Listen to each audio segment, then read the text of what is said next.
finally gonna get to show my setup, my geek setup in my electric road bike here.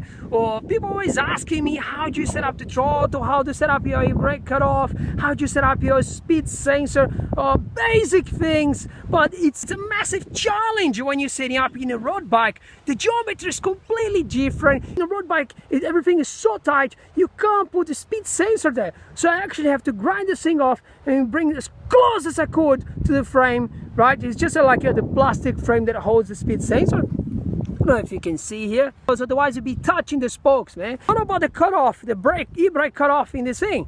Well, you can't do anything because look at here, man. It's just completely different. You have to set up magnets and stuff there, do some dodge setup. Well, forget about it. If you got mechanical disc brake, which is very likely with road bikes, so you just buy this thing. It costs like a $10, $15. Some websites are selling for $9, man. Some websites from China. So this thing, you just run your cable inside there, and then there's a little magnet that moves around. So when you press the brakes, the magnet just moves, and then this thing senses and sends a signal, and it just cuts the motor, man. Oh, my BBS HD, beautiful. Oh God, powerful. Yeah, and then you got here this the throttle, and then people are like, oh, how do you, like, where is the throttle on your bike, man? Because when I'm riding my bike, it's just that's the only thing you can see, my hands here, right? You don't see moving fingers and doing anything, but I'm actually moving my finger here. I'm actually like a what? That's how I'm doing here. See, I'm actually pulling this left thumb throttle.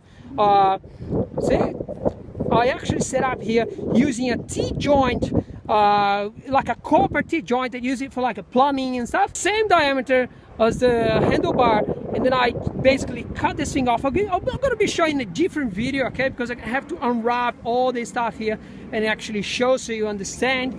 But yeah, basically going to show it from a different angle here, right? Cool, so it just looked like a big lump here coming out of my handlebar. It's all same color, all same material, and it's just, yeah, pretty visible, see? Woo, woo, and you still have a good grip here, right? So then I got this on my Cycle Analyst mounted next to my Bafang C961 display, right? And then this is my voltmeter that I made here. This is not speed. A lot of people think this is a speed, and they think I'm always a 58. 58 is 58 volts, okay? This is just so I can see the voltage is sag in my battery, so just like so I'm monitoring my battery pack here. And then I got like just like everything here is waterproof, right? So I made all this thing. So when you put it down, so I got normal lights. So I got 15 watts LED lights here, right? So I got two, right? So each LED here is 5 watts. These I got from eBay. Pretty cheap. You have to do some waterproofing and some shockproof adaptations here. You can do it with the silicone gun. I'll be showing a different video. I promise, man. I promise I'm gonna do all this stuff then. Right, so road legal, sort of. And then you turn down, you press the button down, and then you get this thing shining the road. But if someone start messing around in front of you, or if you're in a big storm and riding an electric bike, you just go like, man, like you blind people in front of you, you turn all these lights on, and yeah, it's much safer. So when I'm doing speed tests or something like that, I always go with 100% being, I just wanted this thing, like people see that there is a rocket coming or something, like shining up like that, right? Cool. So yeah, so BBS HD, the new Sunflower chain ring, actually does a good job if you're going for top speed, right? So it's a 46 tooth chain ring, man, this thing, and you go like, wow, but what about the 52 tooth chain ring?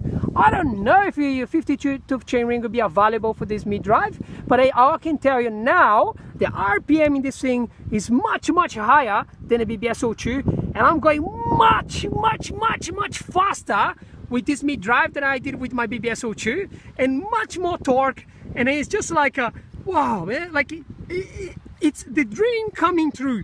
All the issues, not issues, but like things that you're like, oh, the BBS02 could be better, blah blah blah, all the things you have in your mind finally coming to reality with this BBS HD, man. Beautiful, right?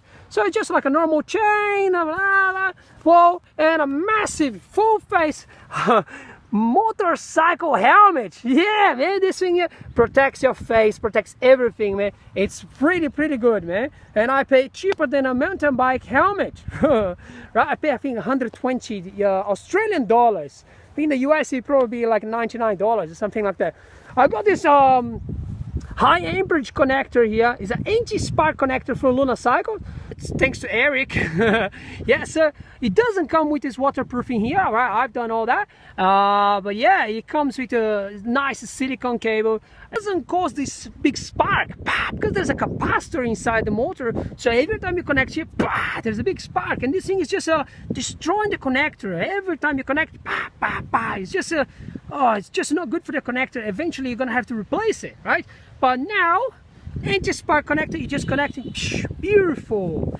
This is my backpack with my battery pack inside. It's not a bomb, it's just my 18650 PF. Oh man, this is amazing, right? I love this. Is my handmade homemade battery pack, right? Go right, I'm gonna take this thing for a spin. Oh, beautiful, beautiful. BBS HD. Yeah, power. Finally gonna get to show my setup, my geek setup in my electric road bike here.